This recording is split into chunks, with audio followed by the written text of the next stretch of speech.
Okay, so start na po tayo. Nandito na po yata lahat. Yes. Okay, so how is everyone? Nakakain na ba lahat? Yep. Nakakain na lahat. Okay. Hindi pa, pero busog pa. Okay. So mukhang mapapalaban tayo ngayon. Okay. Oo. Mukhang So, prepared si Ma'am Myra. Prepare si ito Mama Miss Prepared Myra si na. Myra. Si Miss Myra ang taya Nakabahan today. po ako. Okay. Kami lang naman to. ito. Kami lang Kami lang naman. to. So, the floor Correct. is yours. Proceed. Ayan, can you see my screen po clearly? Yes. Okay, so good evening po everyone. So for this evening po, I will be talking about the two theories about second language utilization, the accommodation theory by Howard Giles and the discourse theory developed by Evelyn Hess. Okay, so first po, for the accommodation theory, as we all know, by the name itself, I think all of the theory that we will be discussing, all of their names has a particular clue of what it is all about. So by the name itself po, accommodation. So if we're going to define the term, it is how a particular person will be able to fit in. And it's indeed related on how the learners, the second language learners, are able to acquire the language in accommodations theory. So in accommodation theory po, as mentioned, sorry po. Ayan.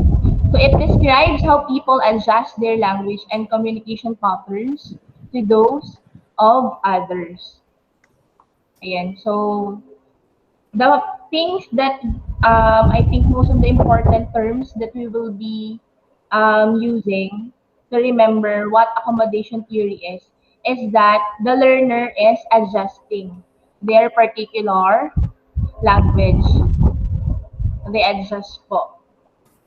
And then, of course, we will be looking forward on the communication patterns, on how they use this particular pattern. So it describes how people adjust their language and communication patterns to those of others.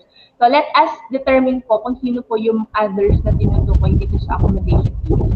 So, as mentioned po in our module, accommodation theory and acculturation theory, I think we already discussed po, di ba, yung acculturation theory. They are somewhat related to each other. They are looking forward on the relationship of the learner social group or the in-group and the target language community or yung pong out-group. So, as we all know, the proponent po ng acculturation, Jan Schumann, tama po ba yung pronunciation ko? When we look forward on the learner social group and the relationship of the target language community, so there are particular variables po, di ba, na nakaka-apekto dun sa relationship nila. Then these variables created social distance, yung mga social factors po sa learning. This social and psychological distance po, according to John Schumann, are static or they are slowly changing through time. But in accommodation theory, according to Howard Giles, this relationship, he also acknowledged those variables that mentioned by that are included in the acculturation theory. But for him, it is not just actual social distance. There is something in relation to the learner social group or to the learner, him or herself, which is the perceived social distance. So in acculturation po, actual siya, it's already a concrete manifestation. In this one, it moved inward to the psychological distance of the learner. So for him, the relationship of these two, the in-group and the out-group, is dynamic. And it is changing on how the learner views his or her own identity as a learner. And siguro po yung sabi nga po natin nung nakaraan, walang kamatayang motivation.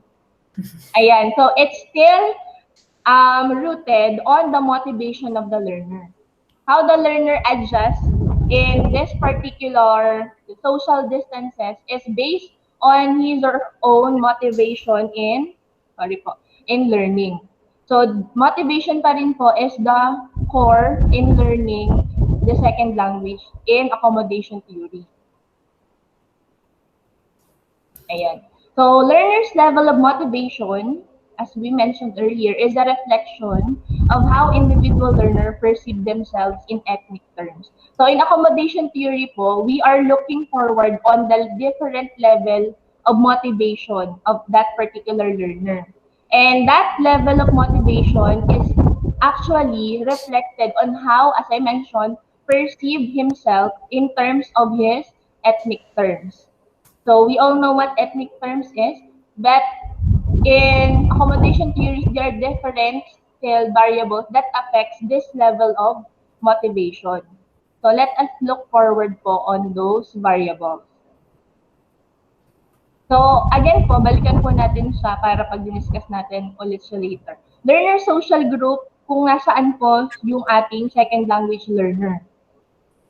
Nandito po yung ating SLA learner. Outgroup po is yung target language community na, for example, if the SLA learner is trying to learn English, may target language community po siya, yung outgroup. Kumbaga, in terms po sa ethnicity, I think this is clear for everyone. And there are 5 key variables that are included in accommodation theory. We'll discuss this 5 po one by one later. So first is identification within group, inter-ethnic comparison, ethno-linguistic vitality, perception of in-group, identification with other, in in-group social categories. Now, in the 5 determinants that we have, or in these variables, we will be looking forward on how successful learning is using these 5 determinants or variables. And as I mentioned po earlier, that the accommodation theory is still rooted on the motivation of the learner. So still, the success of the following determinants or the learner are still based on the motivation and how motivated rather our SL learner or our second language learner. So first po, we have the first variable, identification with in-group. So in identification with in-group, for example, if we are the second language learner, how do we identify ourselves? Are we different from the out-group, or we didn't actually separate ourselves to them? Now, let's us try to remember po when we are acquiring or when we are trying to learn our second language. So try to remember or try to ponder upon on this question. What do you think will happen to you if you strongly identify yourself as an in-group member?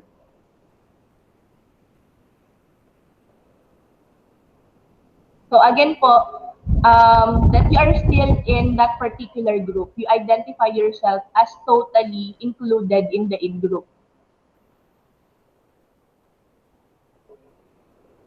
Oh, you're asking us? Okay.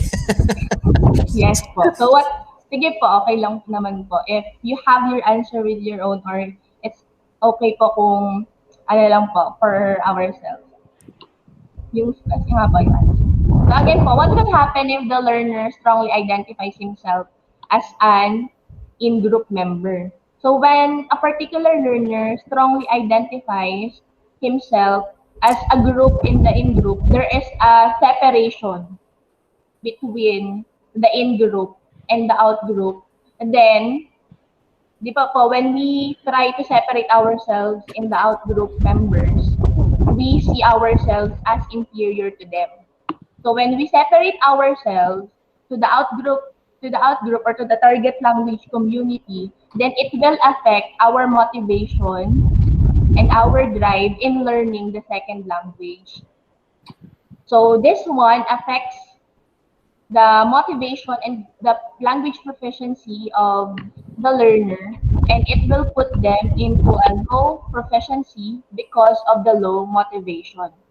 So again po, identification within group, if you clearly separate yourself from the out group, then most probably you will be having a low level of proficiency. But if you think that you can do as well what the target language community can do, then you actually trying to do what they are doing, or you think that you are capable as well of what kind of language they are learning, and then you have a high motivation in learning the language, and probably you will be having a high proficiency. For the second one po is the inter-ethnic comparison.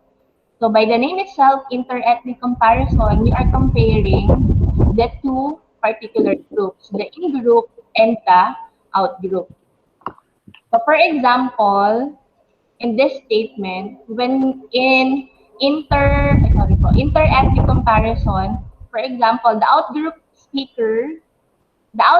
are better speakers. Now, if we think that the target language community possesses members that are better speakers, then going back po to number one, they are still related to one another. You look on how inferior you are on the other group. And still, it will result on the latter. You have a very low motivation in learning the second language, which will result on the low proficiency in speaking or writing or learning the language. So that would be for inter-ethnic group or comparison. So in this one, you are comparing yourself. The third one po is ethno-linguistic vitality. In ethno-linguistic vitality, it talks about how the learner sees his in-group as holding a low or high status, or you are excluding a particular power, whether in-group or in out-group. In ethno-linguistic vitality, how you view the in-group collectively. For example, po, as a Filipino who are learning the English language. So how the learner collectively view the Filipino second language learners. So it actually affects their performance or their motivation on how you view them. So in number three, on how you view your particular in-group, it will create a particular boundary, which is again related to the fourth one. So this boundary, your perception of in-group boundaries, there are two kinds of boundaries. So for example, again po, balikan lang po natin. In number three, or in ethno-linguistic vitality, how do you view your collective group, the in-group? For example, if we have already a perception of what kind of in-group second language learners we are, then it will create two types of boundaries. Sorry po. The hard boundary and the soft boundary. For hard boundaries, the same thing in number one, it's actually connected to identification within group. You separate yourself culturally and linguistically from the out group. But in number two, soft boundary, you think there is a relationship in terms of your culture and how language is processed in that particular out group. So for example po, this one. Sorry po. Your Philippine English is as valid and as legitimate as Singaporean English or Australian English, British English, or any variety of English out there. No variety is more superior to or more inferior from other varieties. So for this particular statement po, do you think what kind of second language learner, or how does the second language learner perceive him or herself in terms of the boundary that I mentioned earlier? Is it hard boundary or soft boundary? Hard boundary. Hard boundary po. How about to the others? I think it's soft po, ma'am. Me too. Okay po. Yes po. So correct po. Thank you po for your answer, teachers. Classmates pala. Sorry. Ayan. So for this one, as I mentioned po in this one, perception of in-group boundaries, it is related in number 3.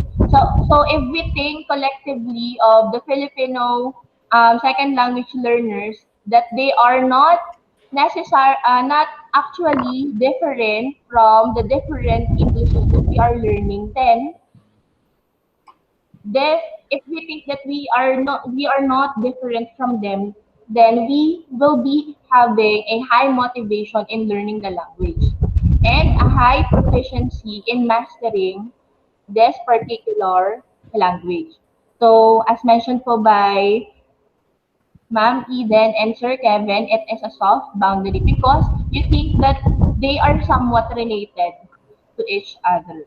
And the last one po is identification with other in-group social categories. These are now how a particular learner identifies other social categories, for example, in terms of religion, in terms of occupation, and then because of this one,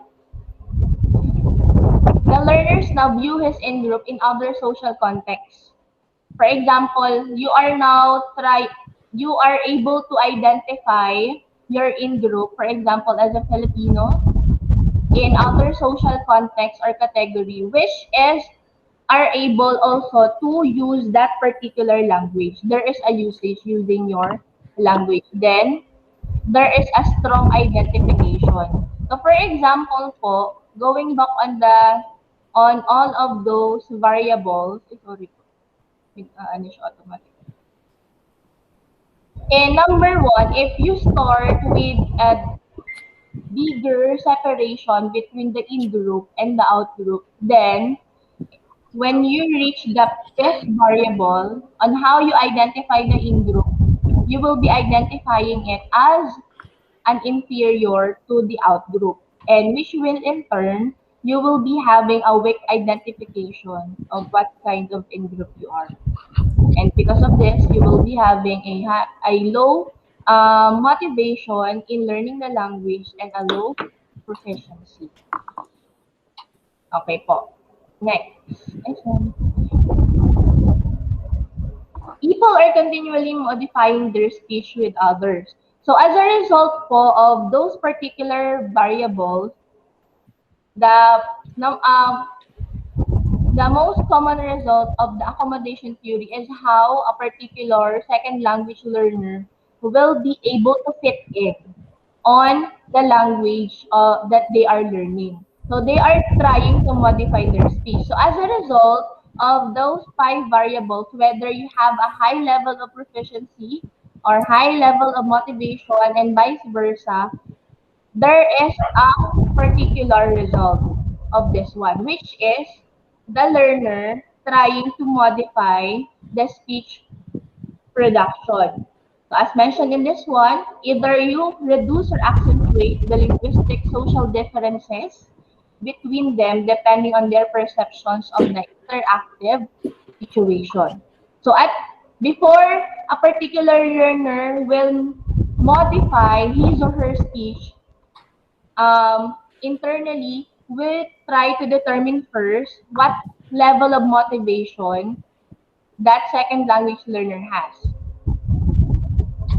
Okay? So determining their motivation is not the end goal of accommodation theory. It only prepares the learner in order to produce a particular speech.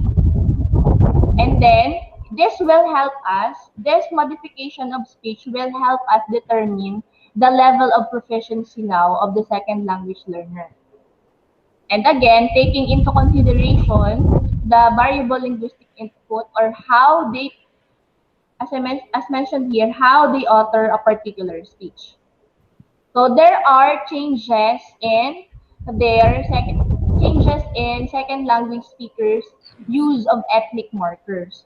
So since accommodation theory focuses on social factors that affect language, it highly look on the ethnic markers. So when we speak about ethnic markers, for example, these are the dialect, for example, or accents that they are using that they um, adapt in their mother tongue, and then it is also observable when they try to learn or speak the second language. So as I mentioned, there are changes that the second language speakers are observable when they are able to determine their level of motivation affected by the different variables mentioned earlier. So there are two types of changes. So of course, there are only two types of changes, either positive or negative change or modification of speech. So the first one is the upward convergence. So as we all know, when it is upward, it is positive. So the direction of this occurrence is still based again on the second language learner's motivation. So in this one, if the learner is on the upward convergence, it involves attenuation or it lessens in group speech markers. So since our learner or trying to put ourselves on the in group, we have different speech markers or those ethnic markers. For example, as I mentioned, the accents that we have, if we are in this particular change, upward convergence, then we are removing some of the speech markers, and it is because it is resulted by the positive motivation that we gain on the five variable.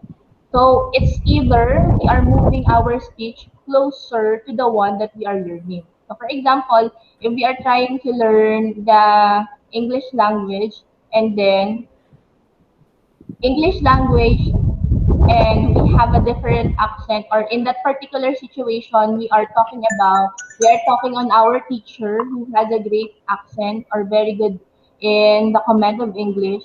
As a student, I am motivated as well to copy or to be on the level of my teacher. So I am motivated to move forward on a higher proficiency in learning the language. So that second one is the downward divergence. So it involves the accentuation of ethnic in-group speech markers. Now, if the learner is not positively motivated in using or in learning the second language, then as a result, since they think that they are inferior on the out group, yes, then the speech markers that they have will be visibly seen or observable once they talk. So that's how they modify their speech. So these following occurrences can fluctuate based on the learner's ongoing assessment of himself. So as mentioned earlier, in acculturation, for example, if there is a great social distance, there is a there is a particular if there is a great social distance, the learner wasn't able to easily adapt or learn the second language. But in accommodation theory, there is a social distance, but all throughout that particular occurrence, it may change or it may vary from time to time based on how the learner is motivated to learn that particular language. And again, it will be rooted on the five variables that I mentioned earlier. Okay, so again, in summary, though accommodation theory, it is still based on the motivation of the learners on learning the second language, and this motivation is affected by those five key variables of that is in relation to in their ethnic terms or in what particular ethnicity they belong to. Then, because of this motivation, it resulted into two particular changes, either upward convergence or downward divergence. Ayan po. That's all for accommodation theory. Do you have any questions po or clarification? I hope I explained it clear. Ayun po. Any question po before, or I will first finish the discussion po. Okay po. I think it's clear po. So the second theory po that we have is the discourse theory. So this is developed by Evelyn Haas. For the discourse theory, we are looking on the language development is considered on how the learner discovers the meaning of language in terms of participating in communication. So the key terms in discourse theory is the discovery of potential meaning in communication. So in this one, the learner discovers the potential meaning of language again as he participates in communication. And its main principle is the second language follows a natural route of syntactical development. So this one, according to Hash, the natural route that the SLA follows is the same thing, the same natural route that we have when we are acquiring our first language. Okay. So in this one, the natural route emphasizes two things: the interaction and of course the discourse.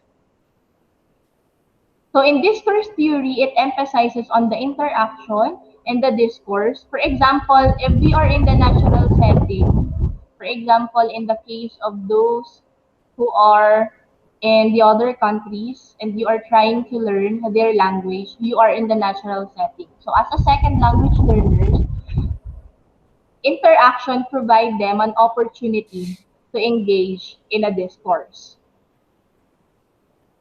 if they are in the natural setting. So for in this one, for example, we are in the natural setting, we interact or we engage in a particular discourse or communication, and then this interaction will lead us to learn, will lead us to learn the way that particular group of people or the second language speakers uses the way they speak, their accent, the grammar, and so on and so forth. So in this one, there is an adjustment that the native speaker use or is doing when they are talking to non-native speakers. When they are, again, inside a discourse or when they are engaging in a discourse. Okay, this is called the foreigner talk. So I think we are familiar with this one. When, for example, in the case here now in the Philippines, when we are watching some TV shows that there are foreigners as well. So the way we speak on those foreigners change on how we speak on the Filipino natives. So we modify our input on those particular second language learners. So we modify the input and of course the discourse. So foreigner talk is according to has is similar to madres or the baby talk. And this foreigner talk, it actually builds the bond of the native speaker and the non-native speaker and also serves as an implicit teaching mode because they are in the natural setting. So in our case, when we are in the classroom setting, we are teaching our students the rules of grammar, how are they going to speak, the correct intonation when we are reading a statement or telling a statement. But in this one, it is implicitly taught to the learner because of the discourse or the communication that they are engaged to. And as the native speaker and non-native speaker engage in a discourse, of course, at first, they are not easily understand what each other is talking about because the language that they are using somewhat different or they don't know it is not yet included in their vocabulary. So in order to overcome this particular problem or communicative difficulty, they are using some nonverbal strategies. Okay, so when we use some nonverbal strategies and use as well together with the language or together with the word that we are using, we are negotiating meaning between the native and the non-native speaker. So because of the combination of the verbal and nonverbal strategies, they overcome these communicative difficulties and it makes the input more comprehensible for them. And because they are able to overcome these communicative difficulties, they are able to determine, they are able to engage in a communication, then according to Hatch, it is the start now on how language is acquired naturally because of the natural setting, because of the people or the speakers that the second language learner is talking to. It is in the natural setting. Ayan. So again, it follows the natural route of syntactical development. And the natural route is actually a result of learning how to hold conversations. So according to Hatch, this natural route is the product of how we learn to hold a particular conversation, how we maintain the conversation between the two speakers.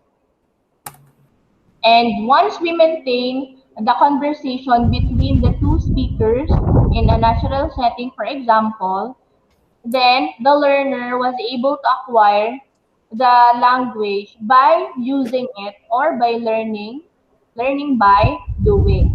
So I think in my personal notes, the discourse theory is anchored in experiential learning theory, wherein wherein learning to do in terms of communication, there is a meaningful interaction. The discourse that the speakers or the learners are engaged to must be meaningful to them in order to acquire systematically the grammar of the second language that they are learning. So they weren't able to sit they weren't able to sit on a particular classroom. They are not taught directly on the particular grammar, but they acquire it naturally on how they are going to speak that particular language. Ayan. So according to Hatch, one learns how to do conversations.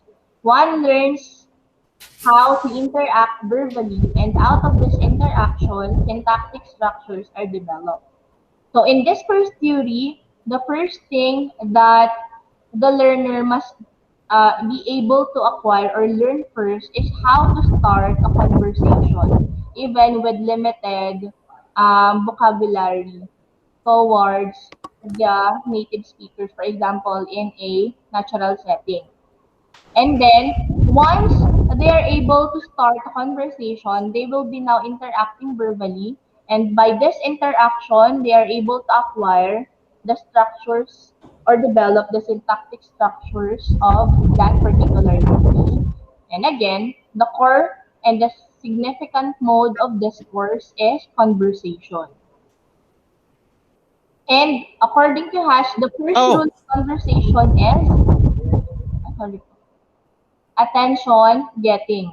So if the learner has no knowledge about this convention on how they are able to get the attention, how are they going to start a conversation, then learning will not occur in discourse theory. Okay, acquisition of language will not occur. So if the learner has no knowledge about this convention, then the learner will be hesitant to participate in a conversation. And with this one, in discourse theory, the main goal is to engage the learner in a meaningful discussion. Let them talk with one another without a particular grammar that hinders them. Because according to Hatch, they will be naturally acquiring those rules. Yeah. So that's the end of my discussion for this evening for the accommodation and discourse theory. Ayan, thank you so much po. Yay! That's a very good one. Thank Good you. job, Myra. Thank you, Mama Myra. Thank you po for listening. I hope you learned something. We learned a lot. Yes. Parang ngayon ko lang nadaanan. Kaya hindi ka na Nadaanan ko yung makapagsalita. Discourse, yeah. Pero parang ano lang ba yung scanning and skimming lang. Scan and skim. Correct. Ayun. So, if you have some questions po, I can't directly answer it tonight, but let's help each other po answering those questions. Ayan. Oh, ang tahimik natin ha. Ano ba nangyari? May dumaan ng anghel ah. Walang masabi. Parang, Ikaw na lang mag-ask, ma'am. Baka may questions ka sa amin. Hindi ako nag-second language din nung case. Kaya hindi ko siya masyadong pinansin. Parang ngayon, bago lahat. Parang, true. Yes po. Actually, kanina kahapon ko lang din siya masyadong. Kaya maganda tong review na to very practical. Ang nakuha ko talaga sa sa discourse theory, yung tama yung sinabi ni Myra kanina na it is the use of language through engaging into discourse, because of course when we say discourse, usually we associate it to like debating or giving your own thoughts to what is the topic all about. Diba ganun yung discourse? So when you are learning the language siguro through explicitly learning through the experience, through the what is the topic, so you can easily maybe learn the language because you are also including the experiences that you have ba. It's like when we learn in the reading in our reading subject, our TG always ask us before we give the students the literary selection of that period, you need to ask first the students the motivation and motivational questions on what are their experiences before, prior to giving that in connection to the theme of the story, so that we can easily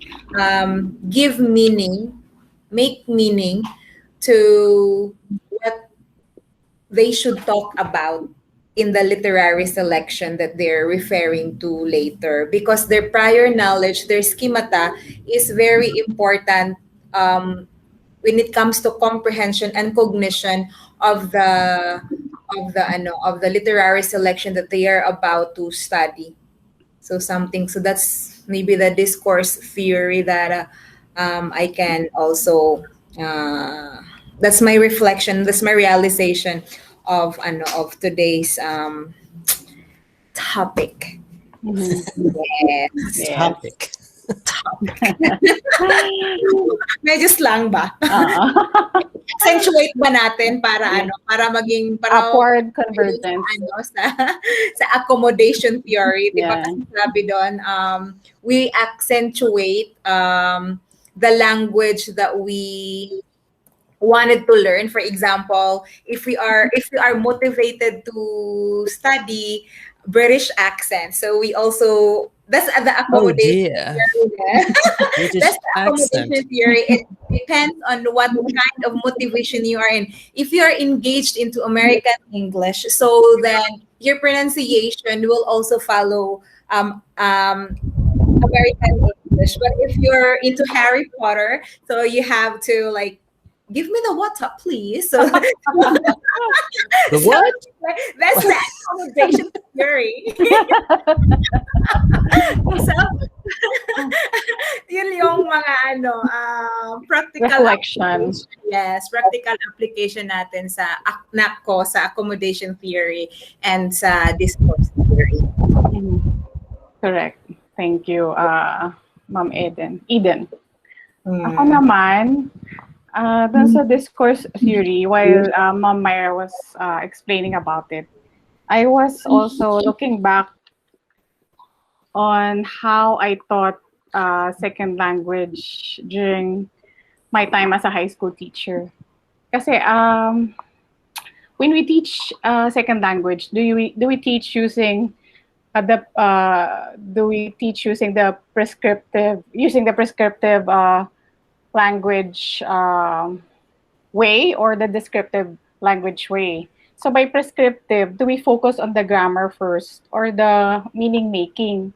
Kasi that is what the discourse theory is about, diba? So for a speaker to learn a language, he should engage in a meaningful discourse.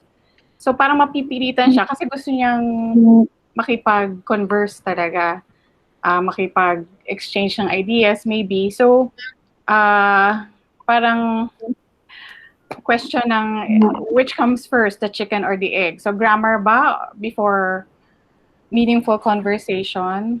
Kasi let's face it, even Americans and the British, they don't know their grammar 100%.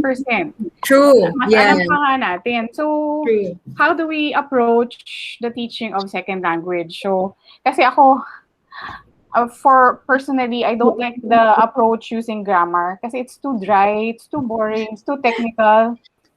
I'd rather go straight to conversational English kasi magagamit ang mga estudyante kaagad. Kasi after high school, what did I learn? Sentence structure. Pero ask me to talk in straight English and to converse with someone, it will be problematic for me kasi we weren't given time to practice the language and engage with our classmates. So, yun, maganda siyang point to reflect on. So, should we first concentrate on the structure or go straight to the discourse? Yun nga, yung conversation na as teachers. So, that's one thing that I am asking myself right now. Tapos yung sa sinabi mo, ma'am, about the accommodation theory, maraming aspects doon touches on social linguistics din kasi it's yon yung notion natin of native speaker versus non-native speaker, yung bakit tayo kailangan nag-a-adjust para kasi we perceive those who speak very good English, so as if they can approximate the accent very closely, ibig sabihin matalino siya kasi galing niya mag-English. So parang ganun yung ano natin, yung thinking natin kasi we were asked to critique yung, I don't know if you remember si Janina San Miguel, yung Miss Universe candidate from years ago. Yeah. So Yung we were made to write a paper about it. Kasi nung una ko siya nabalitaan, sabi ko naman, ano ba yan? Paano siya nakapasa dun sa screening process as a beauty contestant kung ganyan pa nang hindi marunong mag-construct ng simpleng English na sentence, sumagot sa isang tanong na I did not think it was that difficult of a question. Pero when you look at it in a social-linguistic way, ina-analyze na namin. Kasi, so unang-una, yung background ng taong nagsasalita. Kasi si Janina grew up very poor. So she had, her mother was labandera and her father was a jeepney driver. So secondly, yung educational background niya. Saan siya nag-aral? Kasi let's face it, if you don't study in an exclusive school, anong klaseng English ba talaga yung matututunan mo, di ba? So that's one more thing. And third, syempre, may issue din nung sanay ka ba sa public speaking? Kasi kahit alam mo yung grammar minsan, hindi lumalabas yung tamang word sa'yo, di ba? So, hindi pa siya talaga ma-access. Parang it's on that feeling. Oo, nasa dulo ng dila mo, pero hindi mo ma-produce. Ano nga ba yung word na sasabihin ko? Alam ko sa Tagalog, pero hindi siya ma-translate in English. Or ina-access mo siya, pero walang lumalabas. So, may breakdown talaga sa mental process na yon. So, ang ganda lang ng activity na gusto ko i-share sa inyo kasi it makes us think na bakit ba natin ina-associate na kapag magaling mag-English, magaling yung accent, matalino agad. Samantalang, sorry for those na taga Visayas ha, kasi share ko rin, may teacher kami ng high school, she's from the Visayas, and syempre kami bilang mga Tagalog, iba rin kaming magsalita kaysa sa Bisaya. So pag nag-English siya, talagang very pronounced yung accent niya. And may mga din siya, may mga slips din siya sa grammar. So talagang tinatawanan namin siya halos every day. And now looking back, napakapangit pala ng attitude ngayon. Oo. Now we know how we feel. Oo. Yes, correct. Kasi bumabalik yung... Bumabalik. At saka, Parang ang sama-sama ko pala noon. sorry. Sorry, Lord. Pero, di ba, parang, we were brought up to think that way na kapag Bisaya mag-English, ibig sabihin walang alam or hindi ganun kataas yung pinag-aralan. So, yun, magandang mag-reflect tayo na wag lang natin ibase dun sa kung gaano kagaling mag-English. Baka ba tayo lagi yung nag-a-adjust. So, sabi nga ng teacher namin, actually, ang teacher namin yan, si Sir Ruwani Tupas, he's our teacher now. Sabi niya, if you ask a person to change the way he speaks, you're essentially asking him to change his identity, which I 100% agree with. Kasi yung pagsasalita mo, it's closely tied to your identity, yung culture mo, di ba? Pag binura mo yon, parang pinapaliwala mo na rin yung kung saan ka galing. So, yun, I just thought I'd share kasi yun yung isang napakalaking natutunan ko about yung pagtingin natin sa mga Americans, na sila yung magagaling, tapos tayo, kahit kano katagal mong aralin, hindi mo talaga makuha eh. So, I realized hindi talaga tayo dadating doon sa point na yon. So, what do we do about it as Filipinos? Yun lang. Siguro yung yung sabi ni Ma'am kanina, ni Miss ni Myra kanina ba na yung saan ka ba? You have to identify yourself. Kung saan ka ba na belong, either it's in group or out group. Kasi when you identify yourself properly, the motivation is already there, and the inferiority maybe will lessen, and so when there is less or no inferiority at all, maybe confidence is gained, and then you can really speak up for yourself. Because ako naman talaga, I'm just a wide reader naman kasi I'm very provincial ako. I have a very provincial accent way back then. Siguro na-improve lang yung accent ko now na medyo medyo maarte na siya kasi nga what do you call that? I started developing my accent, this kind of accent, when I was teaching already sa Korean.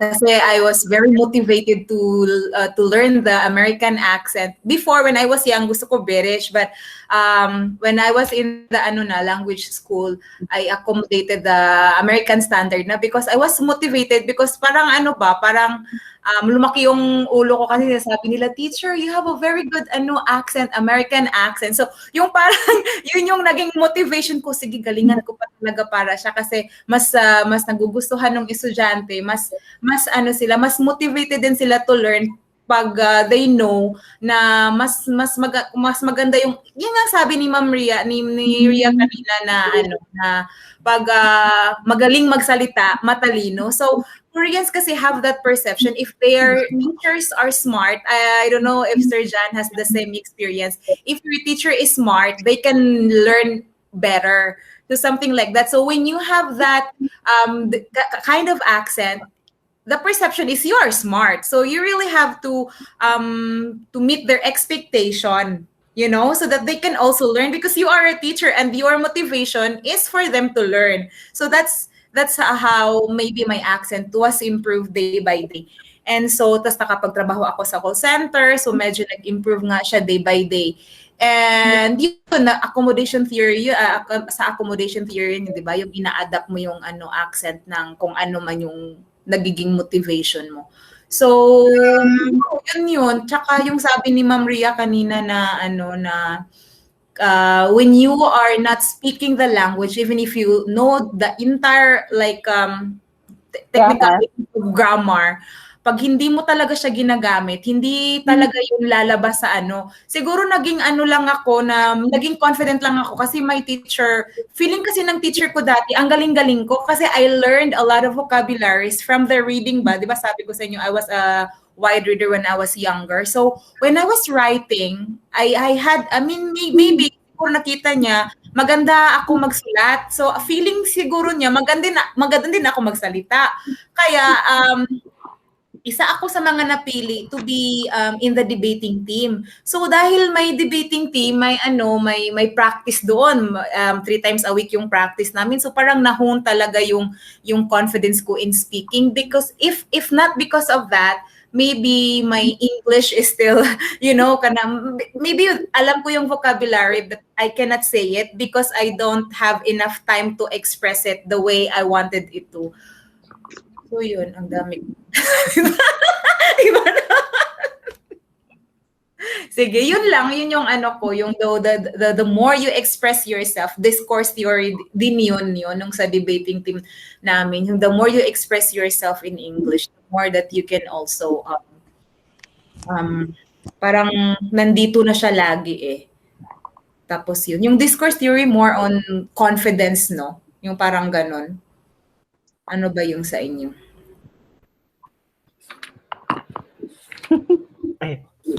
Hi everyone. For me naman kasi yung discourse theory, Ma'am Ria said a while ago na yung about the grammar, and then also Ma'am Eden added on to the grammar as well. But for me, when I think of the discourse theory in second language acquisition, it's more like a partnership between the communicative competence and the linguistic knowledge of the language, since the theory says that when you do conversations, that's where you get the structure.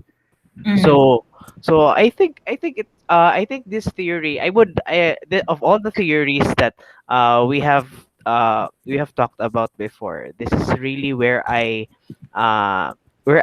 this is where my bias is. Para sa mga bata-bata diyan, bias, 'di ba, sa K-pop. Oh, so ito, dito talaga ako bias kasi it's really when you keep on. I'll just insert my case study because I did not share this one. I did not share this one. You have the last time. Wednesday. You have the time. Next, Ah. kailan ba? Wednesday siguro. So yun, Oh. I'll just share a little bit lang Go. kasi yung kid na I was observing, the subject rather is a like I think 2 years old, and then she this itong bata na ito is very kanang he lives not in a tech, very yung family niya, and also the next, I mean, not just the nuclear family, but yung lola, yung auntie niya, they're just living in the same compound, and then they are very conversant.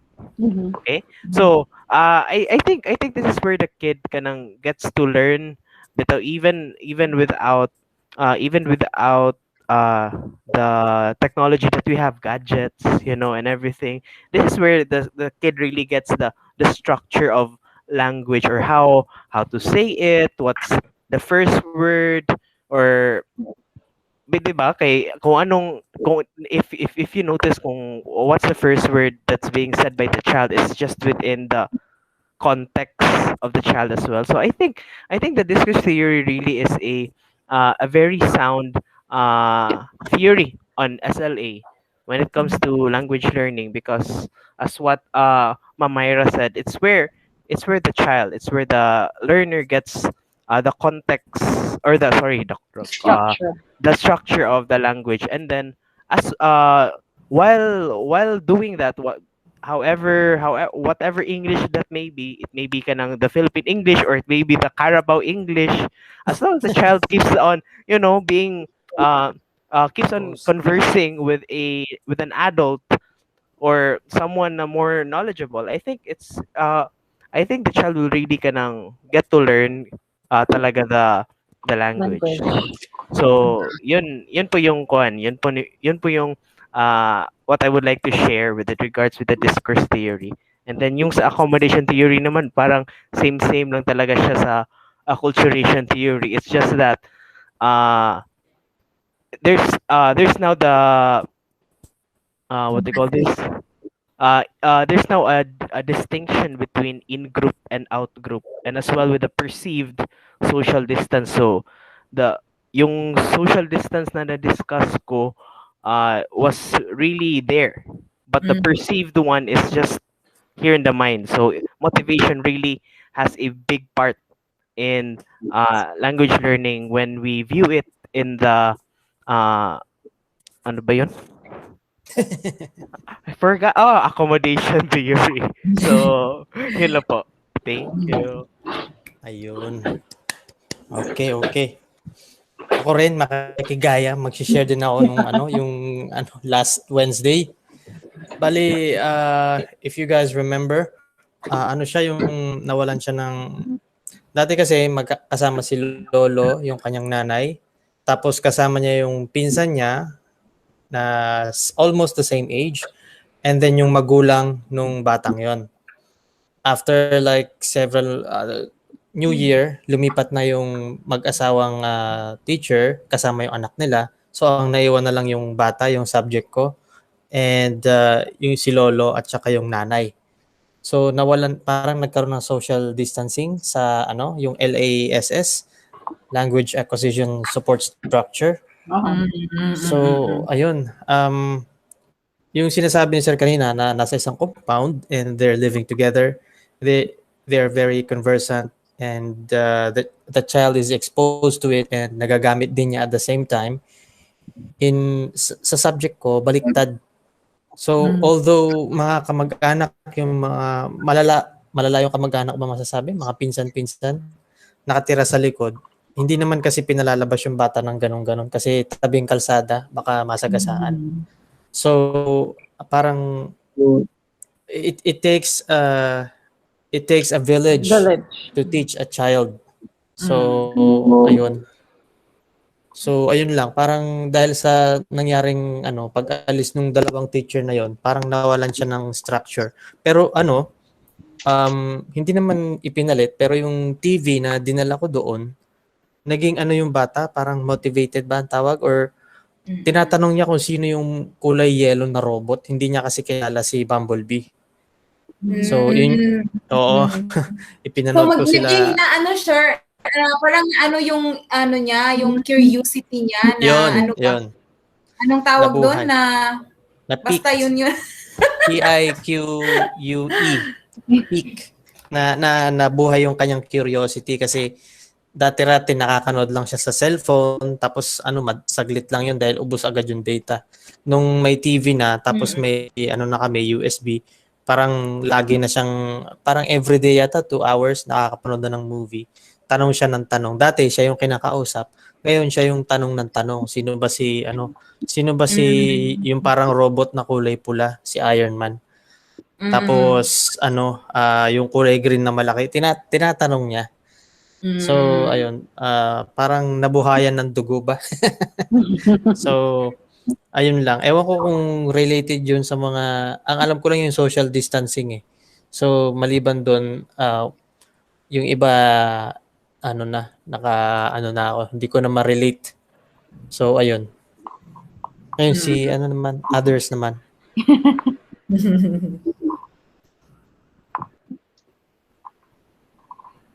Tumahimik ulit.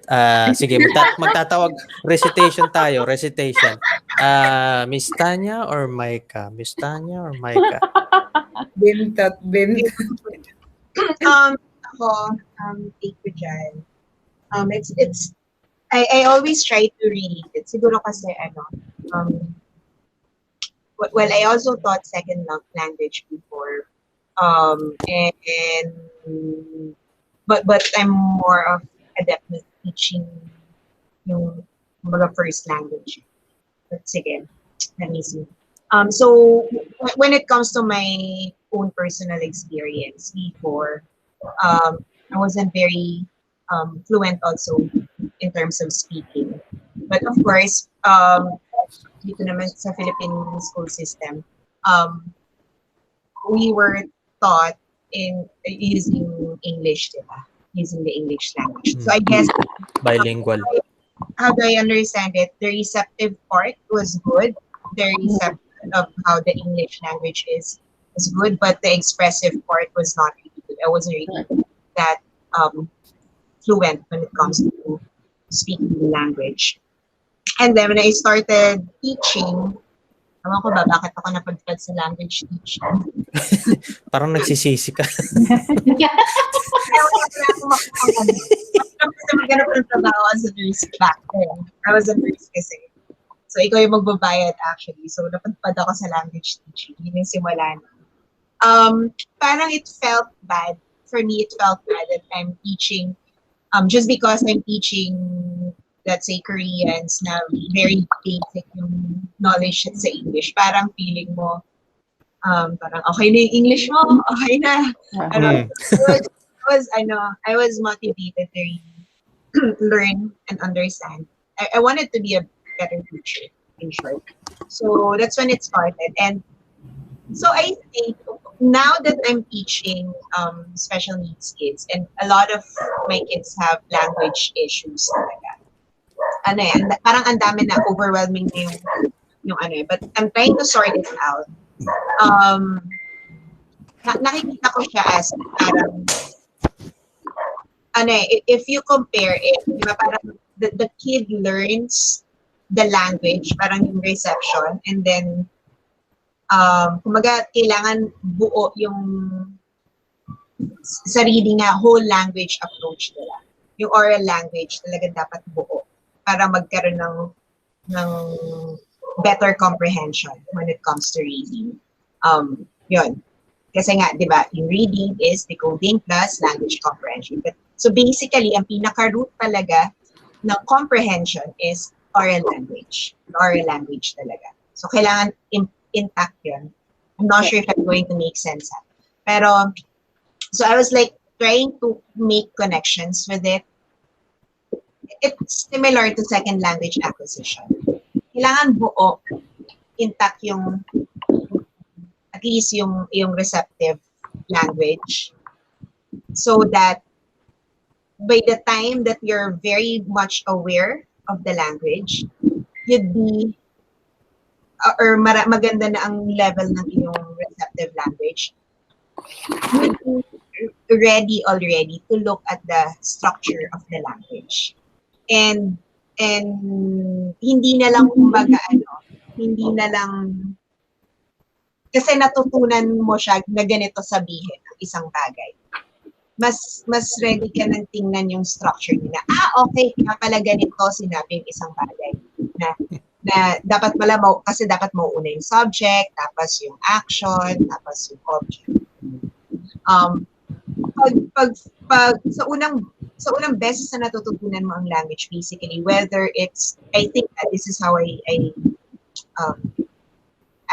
analyze it.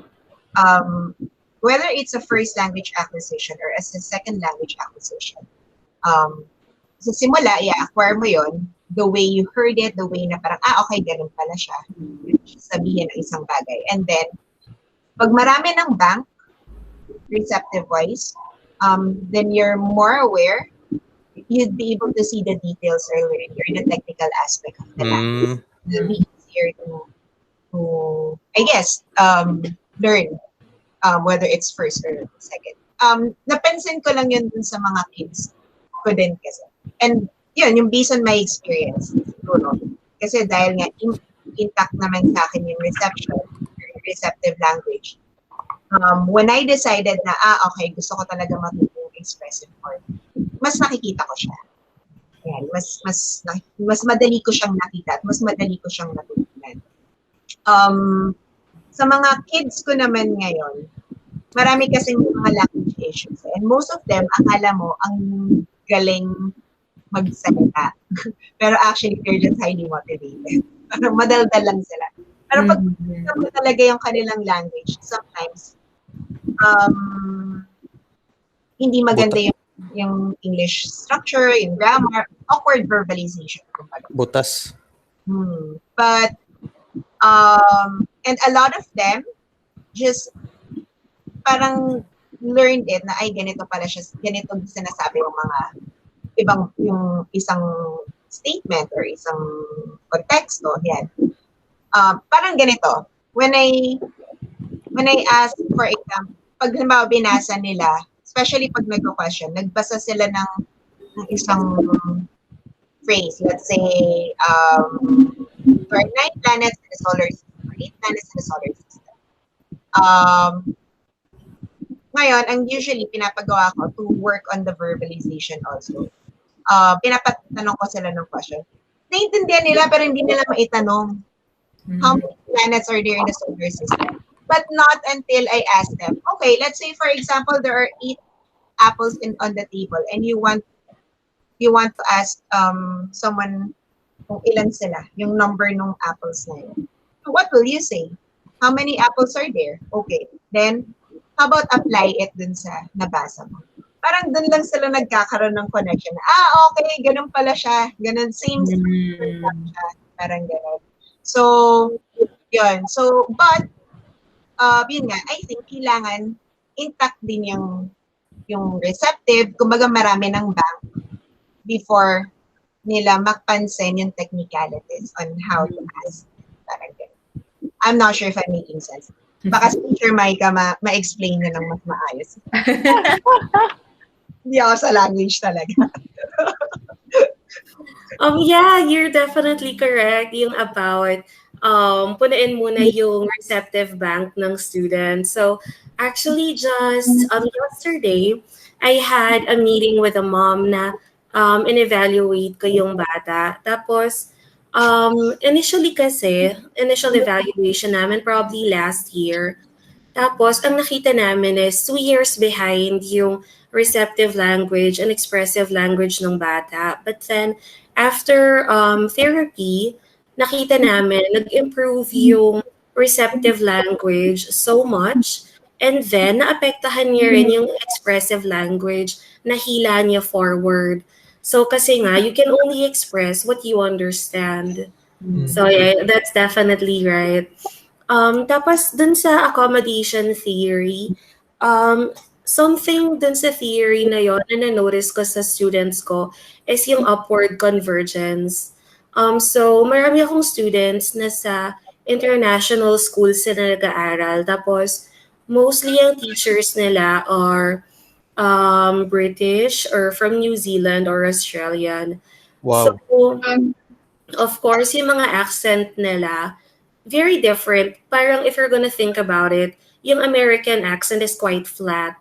If i-compare mo dun sa accent no those other three nationalities. So napansin ko sa mga students ko, tuwang-tuwa sila sa accents na yon. So ginagaya nila. So minsan, mag-uusap kami ng student ko, tapos biglang may lalabas na New Zealand accent or may lalabas na British accent. Paano ba yung ano ba yung New Zealand accent? Hindi pa makakarinig. Sa Australian. Yeah. Gawin mo lang na Australian pero even harder to understand. Yan. So, sobrang cheeky din ng mga estudyante ko kasi they're actually very aware of it. Kasi kapag ginamit nila yung accents, talaga magpo-pause sila and they're gonna wait for me to respond. Gusto nila na... parang ginawa din natin yan ng kabataan natin. Yeah, so in a way, nakikita ko yung effect of upward convergence there na because they have these teachers and I guess for them, yun nga, mas interesting, mas animated yung accent na yon. They're more willing to learn the language, tapos even yung mga idioms, tapos yung mga good day, mate, ginagaya rin nila. So, yan, nakikita ko yung willingness nila to learn that the language because of the accent of the teachers. Tapos, in terms of discourse theory, medyo pareho kami ni Kevin na meron din akong bias towards discourse theory. Kasi ang maganda about it is it's not just solely focusing on syntax, it's also emphasizing the importance of learning syntax in the context of conversation. So it's both form and use together. So it makes a lot of sense for me. So maybe something that I observed with my students. So katulad ni Daniel, di ba si Daniel, ang family niya speaks Bahasa. So meron naman akong student, he's already 14 years old. Tapos, yung buong family niya rin speaks Bahasa. So, ang alam niya na language structure is mostly in Bahasa. So, kanina, meron kaming binabasa na book. And then, one of the questions that he was supposed to ask me was, where is Ava going? Pero, ang pagkakatanong niya sa akin is, where going Ava? Kasi, kapag yung where is Ava going, sinabi mo sa Bahasa, it's going to be Kamano pergi niya, Afa. So, ayun, baliktad. So, yung kamana, yun yung where, pergi niya is going, Afa is Ava. So, ganun. Kaya in his mind, yun yung tama na structure because he narinig niya sa bahay. Pero he's trying. Tapos napapansin ko rin sa kanya na now, so much less yung ganun yung syntactical errors. Mas marami before. Now, because of our continuous therapy, tapos laging marami kaming conversation games, maraming mga opportunities to have discourses, napapractice niya yung syntax sa tamang in the conversation. So, may mga times din kanina na naka-correct niya yung ano na yon, yung question na yon. So yeah, I could really say na yung I agree with the discourse theory na syntax is really best learned in the context of conversation or discourse. And thank you.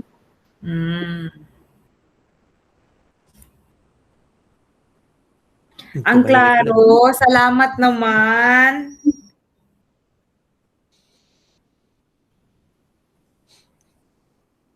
Anyari. Ba't tumahimik? Hindi lang, parang ang klaro ng mas naging very clear and everything based on all your sharings, 'di ba? Ang galing. Oh, ano na? Parang nagkakahiyaan. Anong nangyari? Parang Yung mga natulala nakaraan. na sa sinabi ni Myra. Yeah. Nakaraan chat tayo ng chat ngayon. Baliktad. Nangyari. Kasi Teacher Mike can nagsalita parang, Ano na? Uwi na. Tapos na. Parang wala yata. Yeah. Wala yata yung friend ni Miss Myra. Wala yung isa, no? Oo, wala. At saka si daw po Miss siya sasama. si Miss April wala din, ano? Yeah. And Ayun. the other Miss Myra. Oh, okay. Mm-mm. So, sa Monday, Monday, ano yung di-discuss natin sa Monday? Who wants to take that one? Sa Monday should be the variable competence tsaka the universal hypothesis. Share ko ha.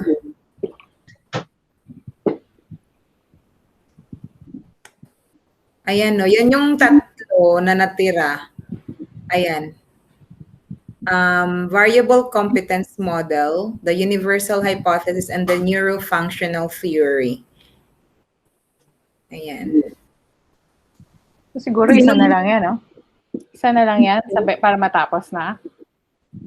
Pwede. Para makapag-move on na tayo sa... Makapag-move on tayo sa etong Unit 4. SLA pa lang. Oo. Sinong taya? Sino itong di ba? Yung Pero feeling ko kasi itong variable competence, meron din siya kasing discourse process cognitive. So, mas siguro madali na lang ito. Tsaka yung parang more on kasi to, parang more on mga specialist. Kasi ito, mga right hemisphere, left hemisphere, sinong... Walanjo. Brain structure. Sino na ang mas nito? Tingnan nyo yung ang worry, I could probably do the last part, neurofunctional. But the thing is, yung aking dilemma, I have a 10-day training from 7 to 10, starting Monday. Pero, ang sabi ko dun sa... itong universal? Hindi ko alam kung kaya kong mag-attend or kaya kong tumakas dun sa training. Pero, pwede siguro akong maybe you can create a PowerPoint and then we can share. definitely do that, and probably yan na lang siguro. And ano siya, no? Wait lang, tingnan ko lang siya. Upload mo lang sa Google Drive and then we will do the rest. Sige, pwede naman. Ano pong ano niyan? Sorry. Kaninong book yan? Sorry. Ito may ano nga siya, left and right brain characteristics aphasia. Di ba aphasia yung na ano natin to, di ba, Myka, na ano mo yan? Parang na-mention mo yung, ano, aphasia? Aphasia? Ano yun? Ang Learning disorder. Ang na-mention ko is apraxia. It's different from aphasia. Apraxia. Okay. Marami pala yan. Yeah, magkaiba Parang sila na dyslexia. language No, mga disorder. dyslexia. Aphasia, aphasia, dyslexia. Oh my God. Ayun, siguro ano. Paano maalala lahat yun? Dami. Oo. So, Sino ng final? one down. Paano yung dalawa? Oo nga. Functional. Yung mga, Para matapos na yung tatlo, no? O next Ay. meeting. oo. Sige, i-share ko pa ba? Wait ha. Para makita. Ayan o. Yung ano yung sa'yo, Tanya? Variable competence ba? Yung functional. Yung last part. Module 10. Functional. Module 10. Yung last. Yung last ito. Okay. Yung madugo.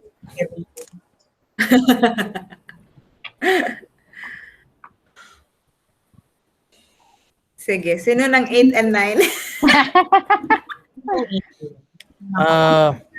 Can we assign some, kasi parang pag nag-assign tayo sa wala dito ngayon, parang hindi tayo sigurado kung a-attend eh. So we are not sure.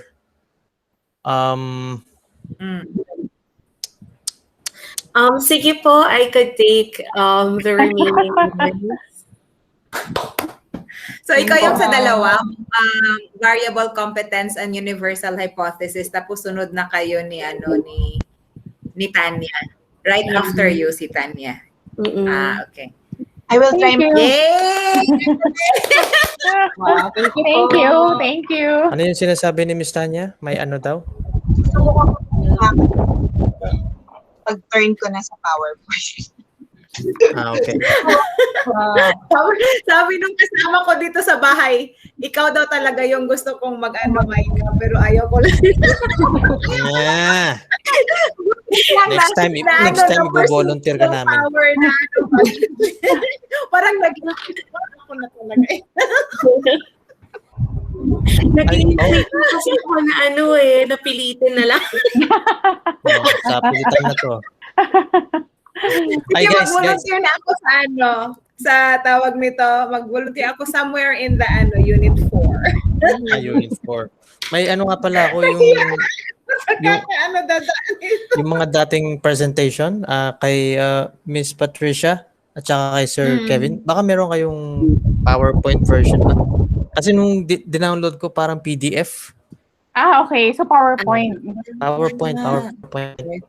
Hindi ko maano kasi hindi ko siya ma-animate. Pwede kong i-animate pero mano-mano. Okay, So, okay. Sure. Sir, Sa slide. yung sa akin po, I'm not sure if ma-PowerPoint siya kasi Canva yung ginamit ko. ay Canva. Oh, wow. Canva po pala yan. Oh, Sir, sorry, I'll send you the link, sir, sa Canva. Pwede. Sir, mag-PowerPoint. Padala mo na lang sir sa ano natin, sa Sa group chat chat. natin. Sige, Sa group chat. Pwede siya At saka sir, yung mag-PowerPoint sa Canva. Same as the more options po. Pwede na pala yun. talaga. Mhm. Pag-aaralan ko pa lang yun.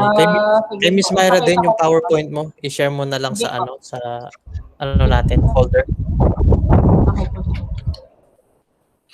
Sa ano yun, sir? PowerPoint. Yung mag-Canva. Hindi ko alam yung Canva, naririnig ko lang yan eh. Kakaaliw Sa siya. ano yun, sir? Sa more all. Tapos sa pinaka-ilalim po. Sige, okay po ba? Pakita po. Pa-share naman, pa-share. Window. Share natin ang ating Ito po. Nakikita niyo po. Ano po Yes. nakikita niyo? Yung ano po. Yung, Hindi po kasi yan. kasanay sa Google Meet. Eto sir, dito po siya sa ano. Dito. Tapos i-click niyo lang po yung see all. Doon. Tapos sa pinakababa po, ito na siya. Okay. Thank you, ma'am. Thank you. Ito po. Palain mo yun. Parang direct convert na siya, Apo. Myra. Even sa free Depende sa version? gamitin mo na app in that Google Drive, Google Pero kapag Google ano po, format. for example sa Canva, yung may na-edit po na kulay, tapos ipa-PowerPoint po.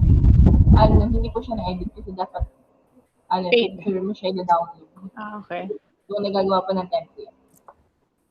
Wow. Mm. May question lang po ako, actually, hindi siya relate doon sa pinag-usapan. Kasi magre-recommend nung true copy of grades. Magkano po ba yung binayaran nyo? Yung nandito po may meron po bang lang dito sa local? I think 30 pesos yata. 30 pesos per page. And one page lang siya. One page po. Yung Oo. yung certificate of true copy, tsaka, bukod pa po ba yung true copy of grades, tsaka learning certificate of true copy? Dalawa po kasi nandito sa atin. Talaga? Ay, Opo. isa lang yung ni-request ko, yung TCG. Tapos okay naman, nag-proceed naman yung application. Okay. Question ko, unang gagawin is sasubmit ng clearance, tama ba? Oo, 3. So ito, 3 one, copies yan. ano to, isi-send Yeah. by mail or scan lang? Ako pinicturean ko lang. And then And I emailed. And then Tapos, mag-acknowledge sila. pag nag-acknowledge na Dumating po, na agad yun sa'yo, Ria. What? Which TCG? Yung TCG mo, dumating yung hard copy mo talaga. Oo, matagal na nung May pa. so paglabas ng clearance, Kasi ang parang... Sorry? Sige, go, sorry. ay, paglabas ng clearance, magbabayad na. Tapos makaka-request ka na nung mga requirements. Tama ba? I think nung yung sa clearance, wala nang bumalik eh. May bumalik ba sa inyo? Na Wala. nag-apply? Ano nga bang ginawa ko? Meron lang sinabi sa akin na na you are on the list of the graduation something, oo. blah, blah, blah. Di ba ganon? Ganun din sa akin. Actually, ako pala nag-email to ask them kung na-receive nila para mag-confirm lang sila.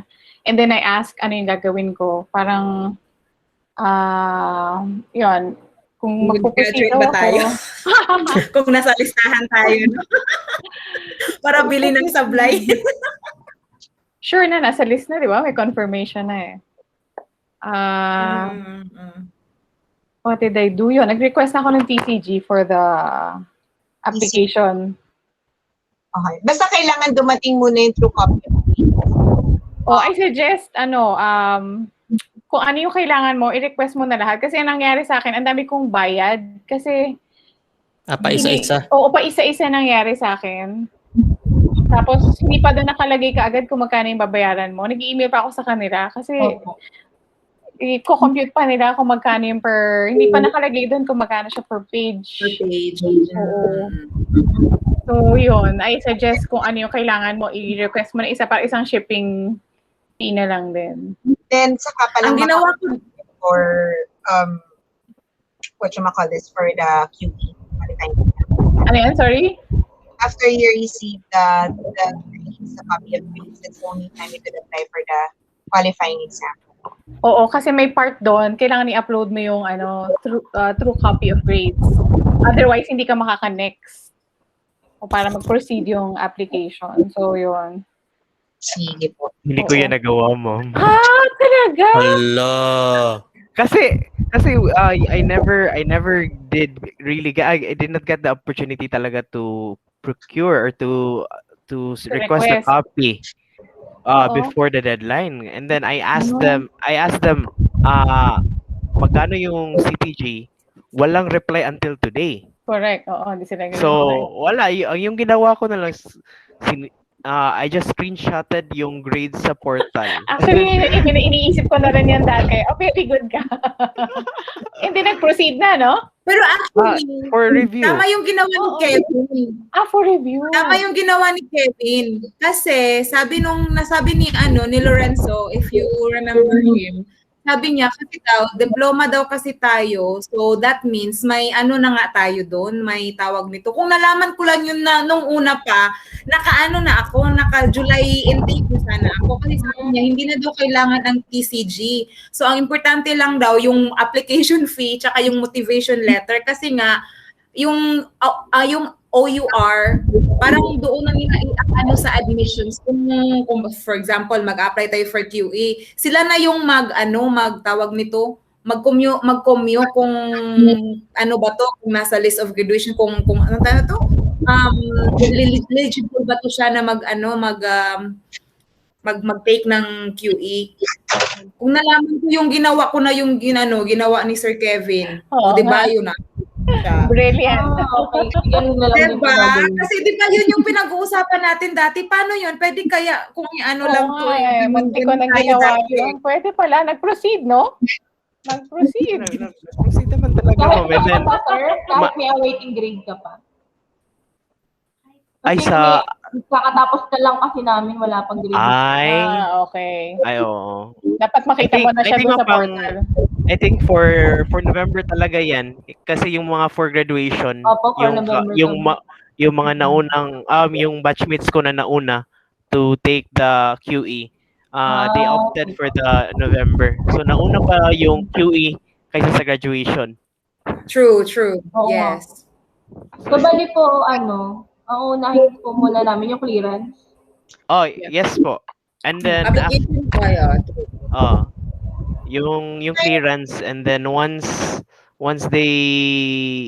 you have the what they call this, the notification or the email na meron ng you're cleared na, I think you can process na all your documents and also the QE. Yung clearance, sorry po yung clearance po, i-email po ba kami kung pwede na kami mag-clearance or kami talaga yung mag-apply? I think John, you can stop the recording na. Oo nga, nakalimutan ko na. I think yung ginawa na